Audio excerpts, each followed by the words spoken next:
the tide turn against the royal family after Harry's book? I mean, when the dust settles, what's really going to be the situation with the British royal family? I mean, I think at the moment, I see that a lot of the supporters of the royal family and of the monarchy are very critical of Harry um, for writing this memoir. But I almost feel like they were more critical 2 days ago than they are on the day that the memoir actually dropped. It could be that they're busy reading it to sort of really digest every word. And so I should wait to hear what they really think. But I almost feel like the fervor has sort of like, for getting rid of Harry, taking his title, stopping him from ever coming back to the UK and so on.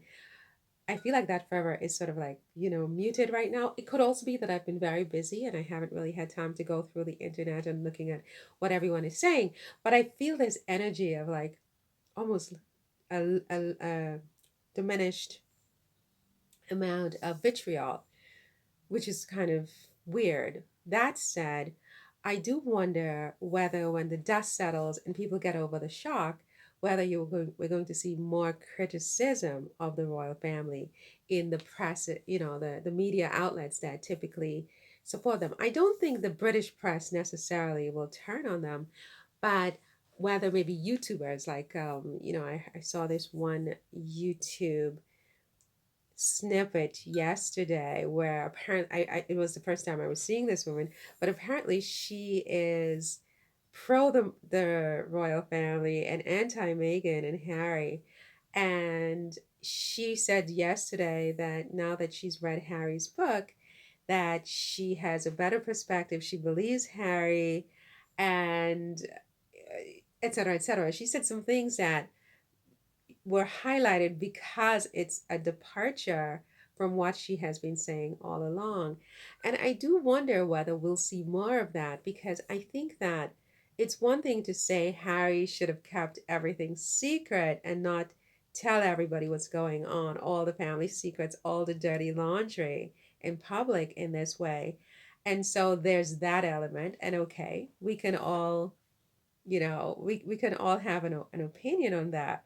But what I don't hear, which is very troubling, is people saying that Harry's lying, right? And if Harry is telling the truth, then you have an underlying problem and you have issues that at some point people, when in the quiet of their homes, in the quiet of their hearts, are going to start to think about what do they really think about William and the royal family? The silence, for one thing, the silence being acquiescence and complicity and acceptance and agreement. The awarding of medals and honors and awards to people who have bullied Meghan and Harry. The text messages of Kate and you know other things that sort of raises questions about her motives and what really went on. Um, the fight between William and Harry. William punching the king, the future king. He's 41 years old. He's not 10. This is not a 10-year-old or an 8-year-old who had a sibling rivalry fight with his brother. This is a grown man, 40 years old, 41, whatever he is, who assaulted his younger brother because his brother's wife was um, she bullied allegedly the help. She bullied their workers. Nobody does that. That kind of an excuse for violence is totally unpersuasive. No one, especially someone in his position, would resort to violence on behalf of the help against his brother. It just wouldn't happen. So he's using that as a pretext for his behavior, but everybody knows it's something else, right?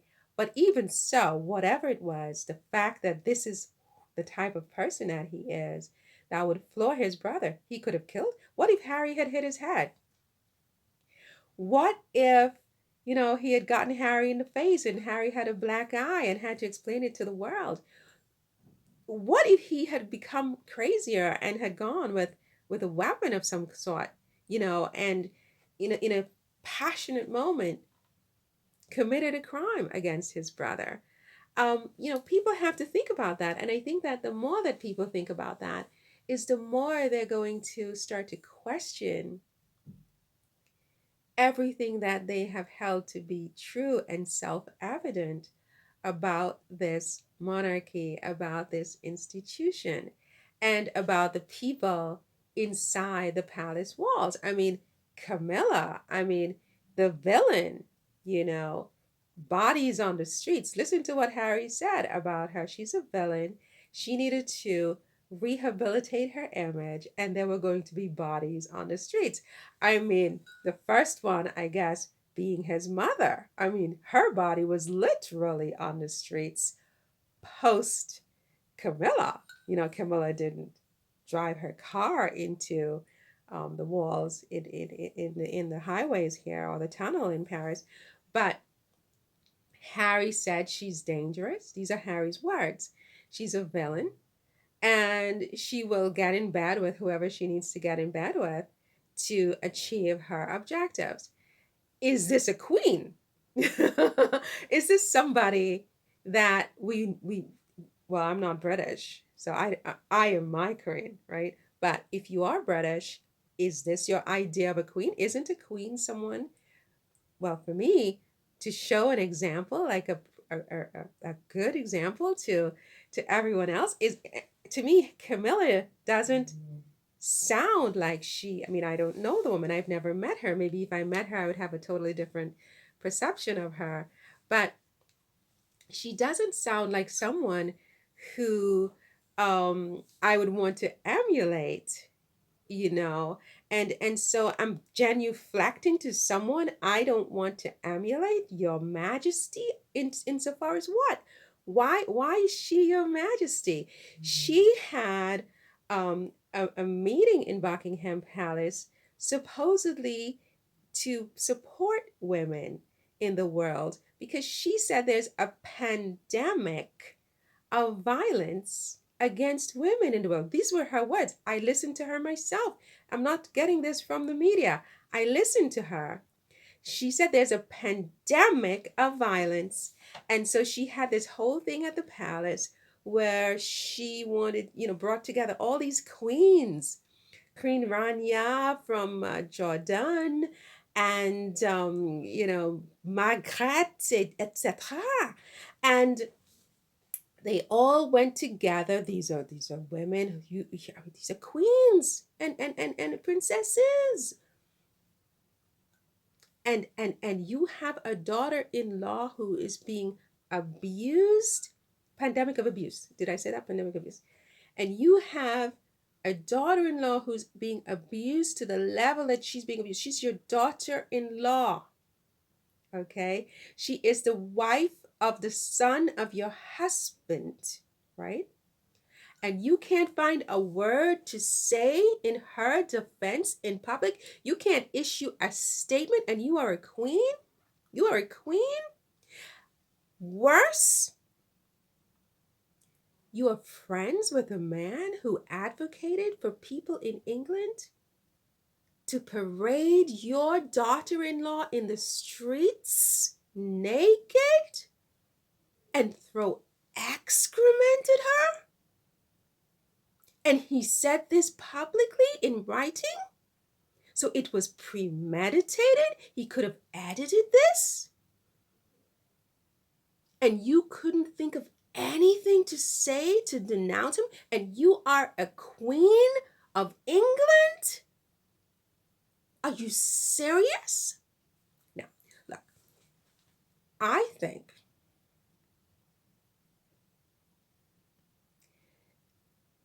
in time, people are going to start to ask some questions about this family and whether this monarchy can be sustained. Is this sustainable? Look, Prince Charles. Okay, look, again, with all due respect, right? your father. You are the head of the Church of England. And all of this is going on with your son and his wife. Before they even left England, so much going on behind palace doors to which you are privy, sir. You're privy in a way that we're only now becoming partially privy. We don't even have the full story. Harry's still trying to protect them on a certain level, right? And but you know everything. And you can't think of anything to say to bring your family together, to bring your country together, and the wider world together, the Commonwealth, together in a way that unifies people rather than tears them apart. You can't think of anything to say, and you're a king, right? You are a monarch. Your Majesty, Your Majesty, and I mean, I should genuflect to this. I can't genuflect to this. I cannot genuflect to this. Okay? I cannot respect what the royal family is doing at this moment and how they are responding. I don't think that they merit these honors of me genuflecting. I genuflect, if at all, to God, right? And I don't even genuflect to God. When I talk to God, I mean, I put him straight, yeah, I'm not happy for X, Y, and Z, right? And God laughs sometimes, and sometimes he gets upset with me. I can feel it. But I tell him exactly how I feel. I don't go Jennifer. Well, sometimes I kneel. I'm like, when I'm really like desperate, I'm like, okay, I'm so sorry. I'm sorry I said that, Papa. And we have these conversations being God. But I can't genuflect to a monarch who is human and who clearly has absolutely no clue of how to actually be superior. If you're going to be superior, it's more than just saying that you're superior. It's more than just wearing certain types of clothes or living in certain types of homes. You have to be on a level of humanity that merits the superior label. You don't just get that by osmosis, in my view. And with Camilla, I'm not impressed. And William inheriting the throne and doing what he has done, being capable of this, he could have killed his brother. I mean, okay, sure, kings, I'm sure there have been murderous kings in the past. It's not like it's a new thing, but I mean, this is now, this is not then, you see? And we can't continue this. We're not like, we have cell phones. Like we have internet. We know more, right? We have information that we didn't have before, and people are not going to put up with this.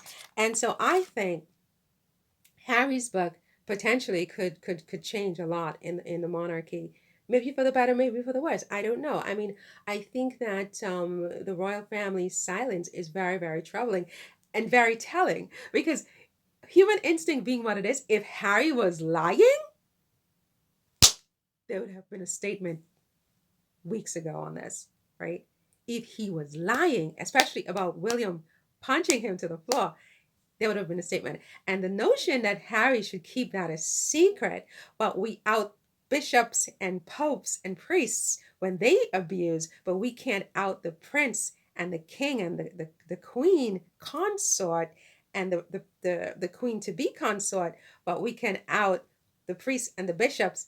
For me, no, this doesn't work. This doesn't work. This doesn't work. Okay? It doesn't work. So I think that the tides are going to turn on the royal family, and more people are going to be less impressed with them because they're going to see through the farce. This is a farce. This is a farce. I'm sorry. I'm sorry to say it, because had they come forward and said something or shown some support for Meghan and Harry in all of those years before those kids had to run out of England in the way they did, if they hadn't been feeding to the press, my t-shirt is showing and it's just like an eye, feeding these people literally to the press to destroy.